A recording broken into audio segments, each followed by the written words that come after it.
दोस्तों नमस्कार। मैं कृपाशंकर मिश्र मुंबई से। ये बड़े ही संयोग और सुयोग दोनों का समय है। केशियन क्लब हेडलाइन की उपशाखा निर्झरणी जो कवियों की चौपाल आयोजित करती है, इस कवियों की चौपाल के माध्यम से इस मंच पर, इस पटल पर बहुत ही प्रबुद्ध विद्वान मनीषी, कवि, लेखक, साहित्यकार अपने अपने विचारों का मंथन करते हैं और उस मंथन से जो रत्न, जो विचार निकलते हैं वो लोगों तक बांटते हैं। इसी परंपरा में कवियों की चौपाल में हर महीने एक विशेष कवि को लिया जाता है, जिसका संपूर्ण व्यक्तित्व, परिचय, साहित्यिक गतिविधि, उसका राजनीतिक स्वभाव, उसके संपूर्ण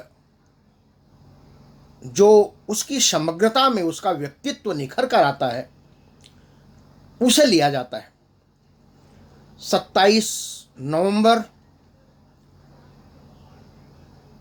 डॉक्टर हरिवंश राय बच्चन का जन्मदिन है। उनकी जन्म जयंती 27 नवंबर को मनाई जाएगी। इसी क्रम में आज कवियों की चौपाल ने विशेष कवि, साहित्यकार, लेखक और महान व्यक्तित्व डॉक्टर हरिवंश राय बच्चन को चुना है। दोस्तों, आप सभी जानते हैं साहित्य की दुनिया में हरिवंश राय बच्चन एक बहुत ही देदीप्यमान नक्षत्र की तरह है। उनका संपूर्ण और समग्र जो विशिष्ट वैभव है वो तो साहित्य है ही, लेकिन साहित्य के माध्यम से उन्होंने जो कुछ समाज को दिया है वो अकल्पनीय है, अद्भुत है, अप्रतिम है। माना कि इनके दो बेटे अजिताभ और अमिताभ बच्चन जी एक फिल्म की दुनिया में और एक व्यवसाय की दुनिया में मील के पत्थर साबित हुए हैं। राजनीतिक दृष्टि से भी, सामाजिक दृष्टि से भी, आर्थिक दृष्टि से भी और सांस्कृतिक दृष्टि से भी एक समृद्ध, एक पूर्ण परिवार डॉक्टर हरिवंश राय बच्चन जी ने अपने संस्कारों से, अपनी संस्कृतियों से, अपनी सभ्यता से, अपने आचार विचार और व्यवहारों से पालित, पोषित और पुष्पित किया। तो दोस्तों, डॉक्टर हरिवंश राय बच्चन, इनका जन्म 27/11/1907 को इलाहाबाद में हुआ। तब इसे ब्रितानी भारत कहा जाता था और प्रतापगढ़ के जो बाबूपट्टी है उस गांव में हुआ था। लेकिन चूंकि ये इलाहाबाद से इतना नज़दीक था, इतना समीप में था कि ये प्रयागराज के नाम से ज़्यादा जाना जाने लगा। और इनकी अंतिम यात्रा मुंबई में 18 जनवरी 2003 को निकली थी और अस्थमा, सांस की शिकायत के कारण आपकी मौत हुई थी। आपकी दो पत्नियां थीं। पहली पत्नी श्यामा, जिनका विवाह 1926 में हरिवंश जी के साथ हुआ और 1936 में टीबी हो जाने के कारण उनकी मृत्यु हो गई। 10 वर्ष का यह दाम्पत्य जीवन, और उसके बाद इनका दूसरा विवाह तेजी बच्चन जी के साथ हुआ 1941 में। और उनकी अंतिम यात्रा के पश्चात भी ये 4 वर्ष तक जीवित रहीं और 2007 तक ये इस संसार में अपने परिवार के साथ सुखद संयोग और उसका आनंद उठाती रहीं। इन्हें पद्म भूषण सम्मान से 1976 में सम्मानित किया गया था। जैसा कि मैंने पहले बताया, इनकी 2 संतानें अमिताभ बच्चन और अजिताभ जी। ये कवि थे, लेखक थे, साहित्यकार थे, शिक्षक थे, प्राध्यापक थे, सरकारी नौकरी किए, राज्यसभा के लिए मनोनीत किए गए। तो राजनीतिक जीवन भी इनका था। सिनेमा और फिल्म जगत में भी इन्होंने अपने बहुत से दांव आजमाए और ख़ास करके हिंदी अवधी में इनकी रचनाएं जो हैं बड़ी सरल और सहज और बड़ी ही प्रसिद्ध हुईं। पिता का नाम प्रताप नारायण श्रीवास्तव था, माता का नाम सरस्वती देवी था और जैसा मैंने बताया जन्म स्थान इनका बाबूपट्टी।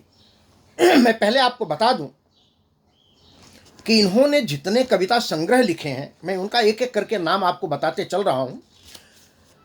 तेरा हार ये 1929 में, मधुशाला 1935 में, मधुबाला 1936 में, मधु कलश 1937 में, आत्म परिचय 1937 में, निशा निमंत्रण 1938 में, एकांत संगीत 1939 में, आकुल अंतर 1943 में, सतरंगिनी 1945 में, हालाहल 1946 में, बंगाल का काल 1946 में, खादी के फूल 1948 में, सूत की माला 1948 में, मिलन यामिनी 1950 में, प्रणय पत्रिका 1955 में, धार के इधर उधर 1957 में, आरती और अंगारे 1958 में, बुद्ध और नाचघर 1958 में, त्रिभंगिमा 1961 में, चार खेमे 64 खूंटे 1962 में, दो चट्टाने 1965 में, बहुत दिन बीते 1967 में, कटती प्रतिमाओं की आवाज़ 1968 में, उभरते प्रतिमाओं के रूप 1969 में, जाल समेटा 1973 में, नई से नई पुरानी से पुरानी 1985 में, और इन्होंने आत्मकथाएं भी लिखी। क्या भूलूं क्या याद करूं 1969 में, नील का निर्माण फिर 1970 में, बसेरे से दूर 1977 में, 10 द्वार से सोपान तक 1985 में, और प्रवास डायरी इन्होंने लिखी। लेकिन इन्होंने जो विविध साहित्य की संरचना की वो बहुत अद्भुत थी। ये बहुत थी। मैं एक संक्षिप्त में नाम गिनाता हुआ चल रहा हूं आपको। बच्चन के साथ क्षण भर, खयाम की मधुशाला, सोपान, मैकनेत, जनगीता, ओथेलो, अमर खयाम की रुबाइयाँ, कवियों में सौम्य संत पंत, आज के लोकप्रिय हिंदी सुमित्रानंदन पंत, आधुनिक कवि नेहरू, राजनीतिक जीवन चरित्र, नए पुराने झरोखे, अभिनव सोपान, 64 रूसी कविताएं, नागर गीता, बच्चन के लोकप्रिय गीत, मरकत द्वीप का स्वर, हैमलेट, भाषा अपनी भाव पराए, भाषा अपनी भाव पराए। इन्हें जो पुरस्कार मिले, दो चट्टाने 1968 में इन्हें हिंदी जो कविता थी साहित्य अकादमी का पुरस्कार मिला, और सोवियत लैंड नेहरू पुरस्कार मिला, एफ्रो एशियाई सम्मेलन से कमल पुरस्कार मिला, सरस्वती सम्मान बिरला फाउंडेशन के द्वारा मिला, भारत सरकार के द्वारा मैंने आपको जैसा पहले बताया 1976 में पद्म विभूषण सम्मान से सम्मानित किया गया। इनकी पुस्तकों पर बहुत सारे शोध लिखे गए, आलोचना एवं इनके विषय में बहुत सारे लोगों ने अन्य तरह के संकलन प्रस्तुत किए। विश्वविद्यालय में इन्होंने अध्ययन किया, स्वतंत्रता आंदोलन में शामिल रहे, गांधी जी का नेतृत्व इन्होंने स्वीकार किया, यूरोप एशिया की यात्रा की, कई विश्वविद्यालयों में संस्कृत साहित्य को पढ़ाया, और इलाहाबाद विश्वविद्यालय में अंग्रेजी ये पढ़ाते थे। इनके पोते और पोती थे अभिषेक बच्चन और श्वेता बच्चन, बहू थी ऐश्वर्या राय, पुत्रवधू थी ऐश्वर्या राय, बहू थी जया बच्चन। और पहली शादी की अवस्था में मैं आपको अगर ले चलूं तो इनकी 19 वर्ष की अवस्था थी और इनके पत्नी की उम्र केवल 14 वर्ष की अवस्था थी। 10 साल तक टीबी से संक्रमित होने के बाद 1936 में इनकी पत्नी श्यामा जी का देहांत हो गया। 1941 से 1952 तक इलाहाबाद विश्वविद्यालय में इन्होंने अंग्रेजी प्रोफेसर और लेक्चरर की भूमिका निभाई। प्रख्यात अंग्रेजी के प्रोफेसर थॉमस राइस हेन के साथ इन्होंने अध्ययन किया। वहीं से श्रीवास्तव नाम हटा करके बच्चन नाम का प्रयोग किया। ऑल इंडिया रेडियो में काम किया इन्होंने। फिल्म निर्माता के रूप में काम किया। 1955 में भारत सरकार के विदेश मंत्रालय में काम किया, जहां उन्होंने हिंदी के आधिकारिक भाषा बनने के लिए कार्य किया और हिंदी आधिकारिक राष्ट्रभाषा बने, इसके लिए लगातार संघर्ष किया। उनकी आखिरी कविता थी 1 नवंबर 1984। 1 नवंबर 1984 इंदिरा गांधी का यह आकस्मिक निधन, जब उन्हें मृत्यु के घाट उतार दिया गया था। 1966 में उन्हें राज्यसभा के लिए मनोनीत किया गया था। रामधारी सिंह दिनकर और सुमित्रा नंदन पंत इनके बड़े अभिन्न मित्रों में थे, बहुत ही अच्छे दोस्त थे। और इनकी सबसे प्रसिद्ध जो गीत थी रंग बरसे, जिसे अमिताभ बच्चन ने सिलसिला में गाया था। और उनके दोहे कोशिश करने वालों की कभी हार नहीं होती। दूसरा था मैंने गांधी को नहीं मारा। मधुशाला का संगीत संस्करण मन्ना डे द्वारा गाया गया था। उनके अग्निपथ का इस्तेमाल अमिताभ बच्चन की अभिनीत 1990 में अग्निपथ आई और उसमें किया गया था। मिट्टी का तन मिट्टी का मन, क्षण भर जीवन मेरा परिचय। देखिए, यह नश्वरता किसी को छोड़ती नहीं है, लेकिन इस नश्वरता के साथ उसकी जो यह अमरता है, सतत नियमित होने वाली सृष्टि की परिकल्पना है, जो चलायमान है, वह अमरता है, लेकिन नश्वरता उसका विनाश है। 1994 में उत्तर प्रदेश सरकार के द्वारा यश भारती का पुरस्कार इन्हें दिया गया था और 2003 में उनके नाम पर डाक टिकट जारी किया गया था, जब उनकी मृत्यु हुई थी। इनके कुछ जीवन के संदेश थे, मैं आपको बताता हूं। कभी भी उन फूलों की तरह मत जीना, एक दिन ऐसा आएगा जब ये खिला फूल बिखर जाएगा। जीना है तो पत्थर बनकर जियो, किसी दिन तरासे गए तो खुदा बन जाओगे। दूसरा इनका इसी तरह का एक संदेश और उद्देश्य भाव था, असफलता एक चुनौती है, उसे स्वीकार करें। कभी कमी कहाँ रह गई इसे देखो और सुधार करो। जब तक ना सफल हो, नींद चैन को त्याग दो। तुम संघर्ष का मैदान मत छोड़ो, कुछ किए बिना ही जय जयकार नहीं होती। कोशिश करने वालों की हार नहीं होती। और तीसरा है, मैं बैठ जाता हूँ मिट्टी पर अक्सर, मैं बैठ जाता हूँ मिट्टी पर अक्सर, क्योंकि मुझे मेरी औकात अच्छी लगती है।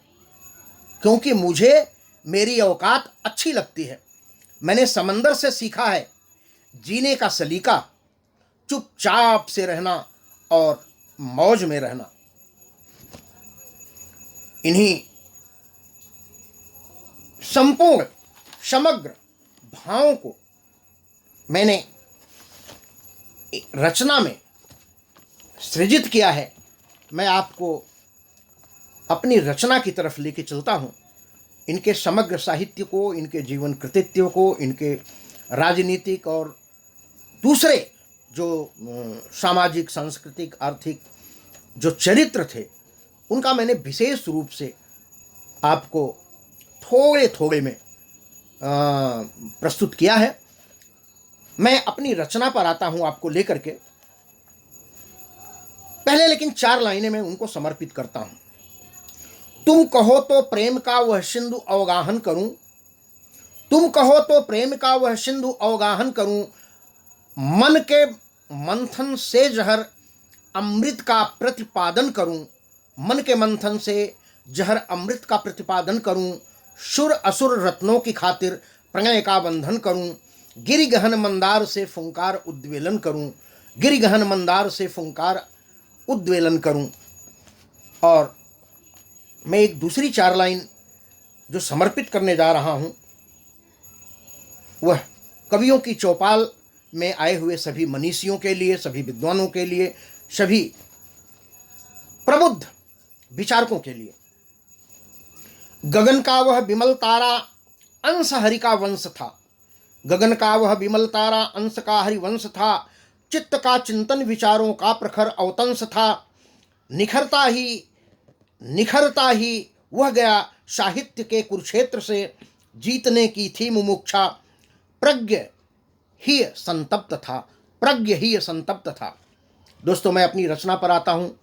डॉक्टर हरिवंश राय बच्चन के इस समग्र और संपूर्ण व्यक्तित्व को लेकर के। हरिवंश राय श्री बच्चन का साहित्य सृजन दिखलाता हूँ, अद्भुत चिंतक वह कलमकार उसका व्यक्तित्व सुनाता हूँ। परवरिश हुई छोटे घर से, सुंदर विहान था सपनों का, ख्वाहिश थी नव नक्षत्र बने, हौसला गगन नभ गहने का, हौसला गगन नभ गहने का, गंगा यमुना का वह संगम, पावन प्रयाग सत्संगों का, चिंतन करते वीणाधारी माँ वरद हस्त श्वेतांगों का, निर्मल मन गहन भाव गहता, वितरित समाज को करता है, दर्पण कितना भी मलिन रहे, अंतर्मन सच ही कहता है। जन्म स्थल दो आबी प्रयाग, जन्म स्थल दो आबी प्रयाग, वह पावन पूर्ण रही धरती, चुन चुन पुष्पों का चयन किया, महके हर जीवन की परती, जब कलम चली तो खूब चली, उत्कृष्ट सृजन साहित्य लिखा, छोटे से आंगन में पुष्पित प्रमुदित होता रवि उदय हुआ, जब कभी मेघ आच्छादित हो नभ को आगोषित कर लेता, तम तुमुल तिमिर से पनघट को भयभीत विक्षोभित कर देता, लेकिन यह तो क्षणभंगुर पल भर का जो फलक लपक लेती, यह अमर उजाला उद्वेलित करता विनाश तम हर लेती, करता विनाश तम हर लेती। मिट्टी का तन मस्ती का मन, मिट्टी का तन, उन्हीं के मैंने आदर्शों को इस अपनी रचना में संजोया है। मिट्टी का तन मस्ती का मन बुलबुला यही तो परिचय है, थे चले कहाँ से मिले कहाँ, जीवन का सत्य अनिश्चय है। चेतना प्रकंपित है जब तक बहता यह पानी है, जब तक न रुके चलता जीवन, तब तक की यही कहानी है, तब तक की यही कहानी है। सबके लिए है, सबकी जीवनचर्या है, सबके जीवन में यह संदेश, और इस संदेश को उन्होंने बड़े ही गर्व के साथ लिखा था। मधुशाला की वह मधुबाला, इसमें उनके बहुत सारे जो संग्रह हैं उनका मैंने विवरण दिया है। मधुशाला की वह मधुबाला, मधुकलश आत्म परिचय का है, सतरंगिनी हाला हल वाली यामिनी विमल निश्चय का है। आरती जहाँ अंगारे बनी यह प्रणय वाटिका पत्रिका बांट रहे, आरती जहाँ अंगारे बनी यह प्रणय पत्रिका बांट रहे, यह निशा निमंत्रण देती है, दो दो चट्टाने काट रहे, यह निशा निमंत्रण देती है, दो दो चट्टाने काट रहे। सूतों की माला गूंथ रहे, खादी के फूलों से रस कर, 10 द्वार हमारे विलख रहे, आकुल अंतर से यूं पिद कर। कुछ जीवन की आपाधापी, रोजी रोटी का प्रश्न रहा, आवश्यकता के महलों से हर पल जीवन का संघर्ष रहा, आवश्यकता के महलों से हर पल जीवन संघर्ष रहा। संघर्षों में वह मूल्यमान अस्मिता कभी भी बिकी नहीं।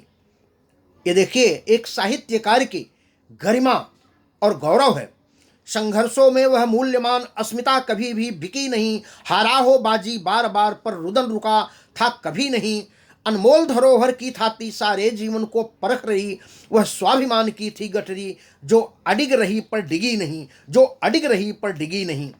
जीवन अभाव में प्रखर निखर बन कनक अनल सा आता है, जीवन अभाव में निखर प्रखर बन कनक अनल सा आता है। जलकर ज्यों नभ में सूर्य देव जग में प्रकाश फैलाता है, मर्यादा जैसे सागर की संचय जल का कर लेती है। फल वृक्ष सभी को देता है, बदले में कुछ ना लेती है, बदले में कुछ ना लेती है। सम्मान मिला यश गौरव का, पद्म विभूषण भाल मिला, 2 तने मिले बहुएं कुल की, नाती नातिन का प्यार मिला।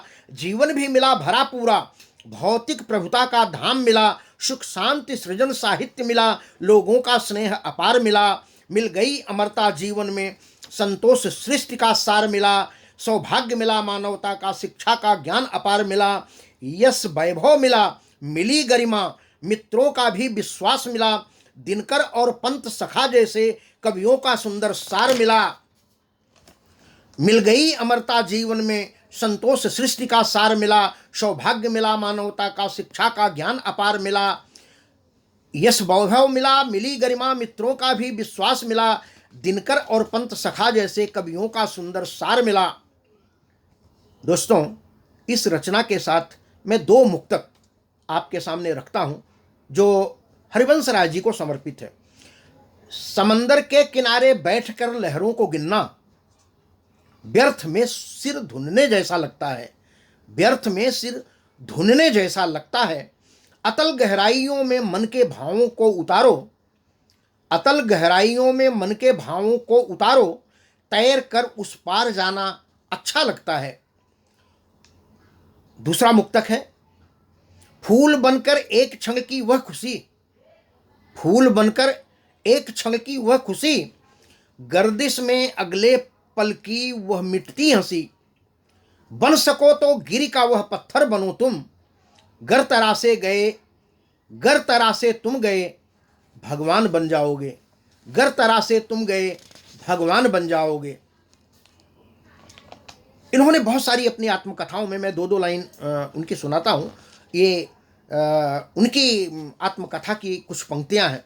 क्या भूलूं क्या याद करूं मैं, अगणित उन्मादों के क्षण हैं, अगणित अवसादों के क्षण हैं, रजनी की सूनी घड़ियों को किन किन से आबाद करूं मैं, किन किन से आबाद करूं मैं। नीड़ का निर्माण फिर, नेह का आह्वान फिर वह उठी आंधी की नभ में छा गया सहसा अंधेरा, धूल धूसर बादलों ने भूमि को इस भांति घेरा, रात सा दिन हो गया फिर रात आई और काली, लग रहा था अब न होगा फिर इस निशा का फिर सवेरा, नीड़ का निर्माण फिर नीड़ का निर्माण फिर। मधुशाला के कुछ 2-4 लाइनें मैं आपको प्रस्तुत करता हूँ। मृदुभावों के अंगूरों की आज बना लाया हाला, प्रीतम अपने ही हाथों से आज पिलाऊंगा प्याला, पहले भोग लगा लूँ तेरा फिर प्रसाद जग पाएगा, सबसे पहले तेरा स्वागत करती मेरी मधुशाला, सबसे पहले स्वागत करती मेरी मधुशाला, प्यास तुझे तो विश्व तपाकर पूंग निकालूंगा हाला, एक पांव से खाकी बनकर नाचूंगा लेकर प्याला, जीवन की मत्ता तो तेरे ऊपर कब का वार चुका, आज निछावर कर दूंगा मैं तुझ पर जग की मधुशाला, आज निछावर कर दूंगा तुझ पर मैं जग की मधुशाला। दोस्तों, इन्हीं के साथ मैं एक बार फिर से कवियों की चौपाल में निर्झरणी को बहुत बहुत साधुवाद देता हूं। और इस समग्र आयोजन के लिए हमारे जो संचालक महोदय हैं, केसीएन क्लब के हेडलाइन के राष्ट्रीय अध्यक्ष हैं, मैं उनको बार बार नमन करता हूं, वंदन करता हूं कि ऐसे विचारों के साथ, ऐसे एक अजीब तरह के जो समावेशित प्रगतिशीलता है उसको इस मंच पर लाकर लोगों को बांटने के लिए जो सतत प्रयत्नशील हैं, इस 19th एपिसोड को मैं सादर नमन करता हूं। ये लगातार कोरोना काल से जो गूगल मीट से इस तरह से जो लोगों तक कवियों की चौपाल बांटी गई निर्झरणी के माध्यम से, उन सभी जितने भी लोग इसमें सानिध्य में लगे हुए हैं, मैं सबको साधुवाद देता हूं, नमन करता हूं। आने वाले कवियों को भी हार्दिक शुभकामनाएं। धन्यवाद। जय हिंद, जय भारत, नमस्कार।